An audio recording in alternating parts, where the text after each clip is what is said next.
Hello students, welcome to another video of Maths Class 8. Today we'll be discussing about the next chapter of algebra, that is algebraic expressions and identities.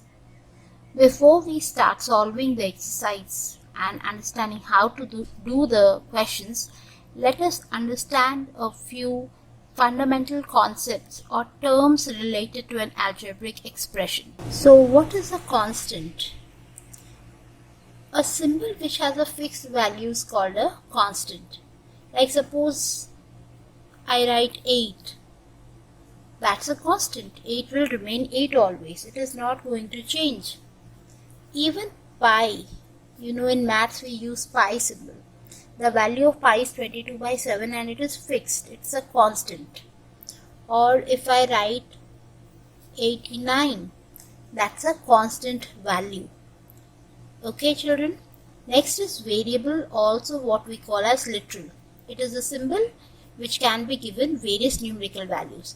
Like suppose I tell you the side of square is s and area is calculated by s square. So what is happening? S can be any value. It can be 4, 6, 7, 8, anything. So the value of s will be changing every now and then. Or if I tell you the formula of finding the volume of a cube is L cube. So L value can be anything, right? And accordingly it will change the value of V. So any value which can be changed or any symbol which can be given various numerical forms is called a variable or a literal. Then we go to algebraic expressions. Now when we talk about algebraic expression, remember it is a collection of constant and literals together connected by one or more operations of addition, subtraction, multiplication or division. For example, if I write AB plus 8, that's an algebraic expression. So AB is what? It is a literal and 8 is a constant. Also I can have x square plus xy plus 7xy plus 8. This is a algebraic expression. Now, algebraic expressions can again be of different kinds, like monomial. You know the term mono means one. So, when an algebraic term is having only one term, we are calling it monomial. Like if I write x square, so it's one term, so it's monomial. And binomial. Binomial means it has two terms. So, if I write x square plus y square, so this algebraic expression having two terms. Now also remember, when I write x divided by y, that is not two terms. Terms are separated by plus or minus, not by into and division. So this is not a binomial. This is a monomial because x by y can be considered as one term. Then we go to trinomial. Now you can guess that trinomial is what? Algebraic expression having three terms. So if I write x square plus y square plus 7, then it becomes a trinomial. Similarly, multinomial, which means that any algebraic expression having two or more terms is called a multinomial. So if I write a square plus bx plus yc plus 7 minus 8b square. So here you can see I have 5 terms. So it is a multinomial. So it's more than 2. All these are also like a trinomial is also a multinomial, we can say. Right? So remember, monomial, binomial, trinomial and multinomial.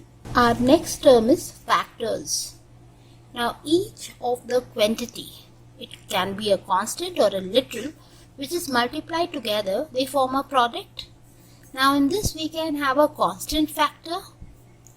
Like for example, if I write 8ab, here the constant factor is what? The numerical factor, that is 8.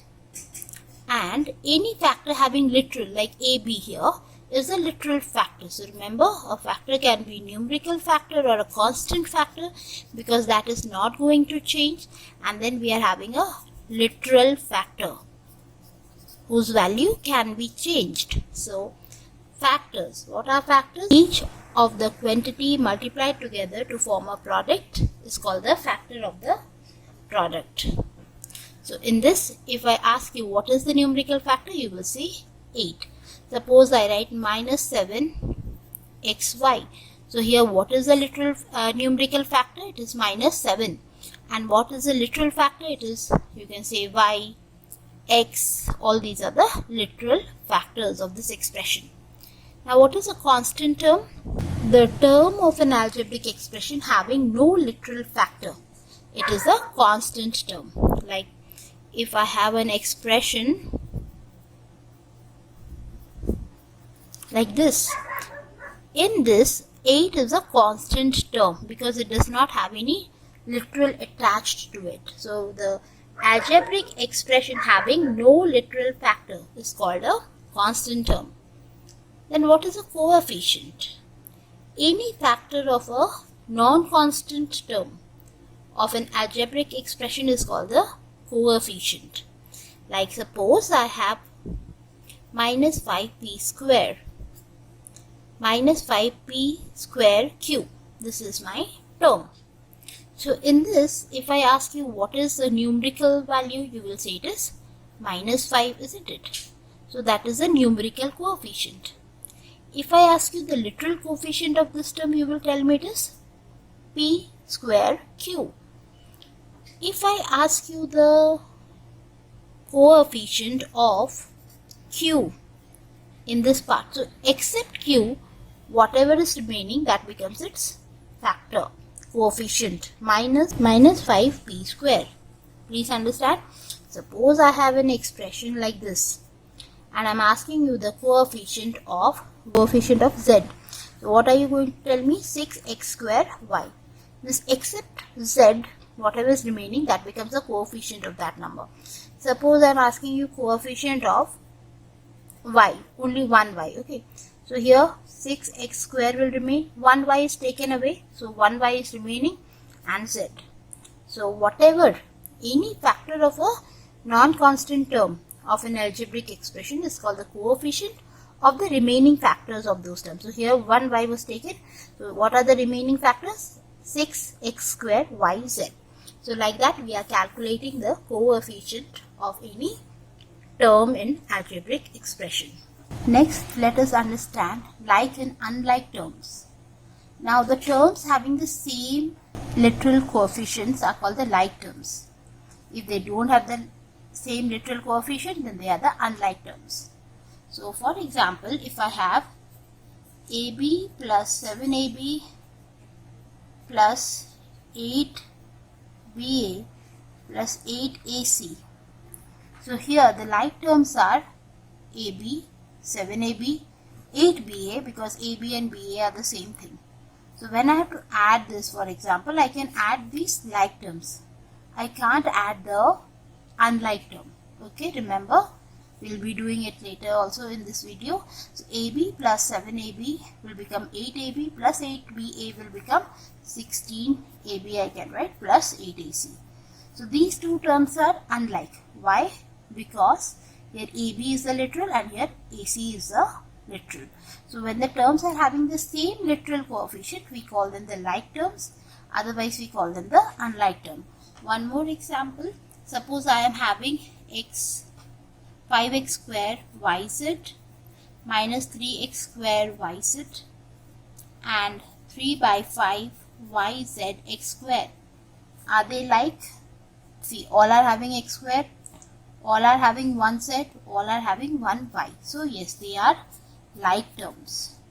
But if I say 8ab, 6a square b, 7ab square, here 1a is there, here 2a square, so a here 1 again, but they are not like, because here b is 1 and b is square here, so they are the unlike terms. So the terms having the same literal coefficient are called the like terms, and those who are not having the same literal coefficient, they are called the unlike terms. Next, let us understand what is a polynomial. Now, any algebraic expression is a polynomial if the powers of the variables involved in it are having non-negative integers.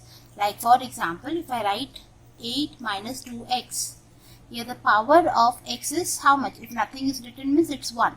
So it is a positive number, so this can be a polynomial. And what is the degree? Here x value is, power is nothing, so 1. So what is the degree of this polynomial? It is 1. So an expression containing one variable or one literal, as we can call, is a polynomial if the variable has a power which is non-negative. It should not be a negative value. For example, if I say 6t squared minus 2 by 7t plus 8t to the power 4. So here all the values of t are positive. So this is a polynomial. And how many terms are there if I ask you? This is 1, 2 and 3. So it's a trinomial. And the value of t or the power of t, maximum power, is what you have to see. So here 2, here nothing means 1, and here it is 4. So what is the maximum value of t? What is the degree of t we'll ask? Then it will be t to the power 4. But if I write 6 by t plus t square plus 7t, then this is not a polynomial, because here one of the term is having t as a minus 1 power. Okay, because it is in the denominator, that means it is negative power. It should be non-negative. So this is not a polynomial. Okay, so please understand. And here I have shown you different polynomial examples. Now you can have polynomial. Here all the variables were only just one variable I was using. So like x here, t here. Now you can have polynomial in more than two variables also. Like suppose I write 6x square y3 plus 7x square y plus 8xy 5 minus 6x square y square. So now this is also a polynomial with two variables, because we are having two variables x and y. Now how to get the degree of such a variable? You have to add the power of the two terms. Okay, so here 2 plus 3 degree becomes 5. Here 2 plus 1 it becomes 3. Here 1 plus 5 becomes 6, and here 2 plus 2 becomes 4. So what is the degree of this polynomial? The maximum degree is 5. So please remember, how do you calculate the degree? You have to, if it is one variable, directly see what is the highest power. If it is two variable polynomial, you have to add the power of the terms. Okay, like here I had 2 plus 3, I got 5. Here 2 plus 1 is 3. When there is nothing raised to that variable, that means it is power 1. Okay, because anything to the power 0 becomes 1. You should remember that. And here if nothing is mentioned, it is power 1. So x1 plus 5 is 6, 2 plus 2 is 4. So highest degree is, highest degree is 6. Okay, so please remember, here highest degree is 6, so I will take it as 6. Now what is a linear polynomial? It is a polynomial with degree 1. So suppose like this example that I had given. Here the degree of this polynomial was 1. So I can say that this is a linear polynomial. Okay, when the degree of a polynomial is 1, we call it a linear polynomial. I'll give you one more example of linear polynomial. Here this is also degree 1. A is raised to power 1, B is raised to power 1, C is raised to power 1. So the degree of the polynomial is 1, but how many terms are there? 3 terms. So it is a trinomial. And also you can say that this is a polynomial in 3 variables, because 3 different variables have been used. Now addition of algebraic expressions. As I just told you, please remember that we can add terms which are like, okay, means their literals should be same. Otherwise we can just add them by putting a plus sign in between them. Okay, like a plus b will remain a plus b. It cannot become ab, because they are not like terms. But if it is 5a plus a, it will become 6a, because we are having a as a common literal. Now two methods are there, horizontal method and column method for addition as well as for subtraction. Now how does the horizontal method work? I have taken one question.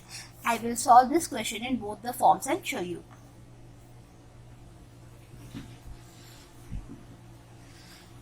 In the horizontal method, you need to write all the terms. As it is separated here by comma, you just put a plus sign and make them as one full statement. Okay.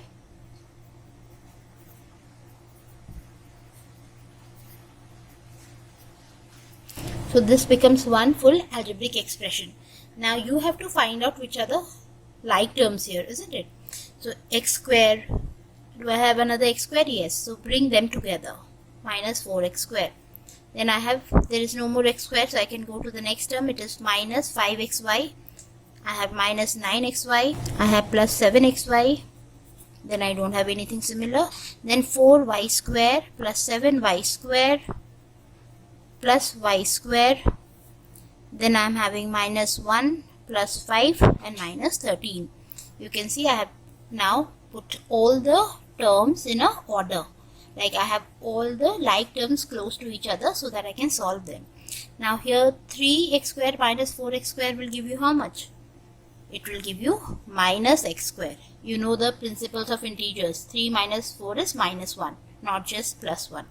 Both are negative, so you will add the value but put a negative sign. So plus 7 is also there. You can solve it together. Here plus 4y square plus 7 plus y, so that becomes 5 plus 7, 12y square. And here 5 minus 14 is minus 9. So I'll just solve this again. This is minus 7xy plus 12y square minus 9. So that becomes our answer, because now all these are unlike. I cannot add them further. So this is the horizontal method. Now what do I do for the column method? For the column method, I've left space so that I can show you here. I have to write this question in the column format. So you have to put the like terms one below the other. So starting with the first question, all are separate or unlike terms, so I put it in 4 parts like this. Then 7y square. So y square should be written below y square, so you write it here. Minus 9xy, so you write it below 5xy. Plus 5, so this is a constant below the constant. Then 7xy. Then minus 4x square below 3x square. Then plus y square minus 13. So put all the similar or like terms one below the other. Now you have to solve. See, minus 13 minus 1 will become minus 14, plus 5 will give you minus 9. Be careful about the symbol, children. Here nothing means here power. The coefficient is 1. So 1 plus 7, 8. 8 plus 4 is 12. So plus 12y square. Now again this was plus. So this is minus 14 plus 7, that is minus 7xy. And here minus 1 plus minus 4 plus 3, that is minus x square. So if you can see, both my answers are same. This is a column method, this is a horizontal method. You can do whichever method you feel easy, or if the question says that you have to do in a particular method, follow that method only. Okay. So our next part is subtraction of algebraic expression. When you are to subtract the terms, algebraic terms, suppose the question says subtract this term from this. So second part has to be written first. So let us write. This can also be done in both horizontal and column method. First I am teaching you horizontal method. So I write the second term first, because from this we have to subtract. Put a minus sign and put the first terms in bracket so that you can change all the symbols accordingly. So I am having 14a minus 5ab plus 7b minus 5 minus 8 minus 3ab plus 2b minus 7. Then you just, as you did in addition, you have to bring the like terms together. So 14a and 8a minus 5ab minus 3ab plus 7b plus 2b minus 5 minus 7. So that makes us 14a minus 8a is 6a minus and minus 8ab plus 9b minus 12. So this is the horizontal method. Same question in the column method. You see, I'm writing the second part again in the first, because we have to subtract from that part. And you write again like terms in proper column. Now when you are subtracting, you have to change the symbol of the second terms accordingly. So if this is a plus, we'll make it minus. If this is a plus, we'll make it If this is a minus, we'll make it plus, plus will become minus, plus will become minus. So now it is minus 5 minus 7, that is minus 12, plus 7b plus 2b, that is plus 9, minus 5 minus 3, that is minus 8ab, 14 minus 8, that is 6a. So you can see I've got the same answers. So don't forget this step of changing the symbols of the second term when you are doing subtraction. In case of addition, we were not changing, we were simply solving it. Okay. I am very sure that you would be able to solve the simple addition and subtraction questions of your exercise now. I have taken a long type of a question so that you can understand how to apply both addition and subtraction here. The perimeter of a triangle is given to us and the two of its sides are given. Find the third side of the triangle. Now you know in a triangle, if I know the perimeter means I know the sum of all the sides. And here two sides are given to me and it is asking the third side. So what we are doing, we are first going to add the two sides. So write sum of the two given side. So what you will do, addition. You can use whichever method you feel comfortable, horizontal or column. So it becomes 4p square minus 4p plus 2. Now the perimeter is given to us as 7p square minus 5p plus 11. So what do you think? Which will be greater? Obviously the perimeter will be greater than the other two terms. So third side will be 7p square minus p plus 11 subtracted from the addition of the two sides. So here you are seeing addition, you are seeing subtraction, everything. Minus 4p square plus 4p. The symbol changing is very important part. Now group the like terms. So we are left with 3p square minus p plus 9. So the third unknown side is 3p square minus p plus 9.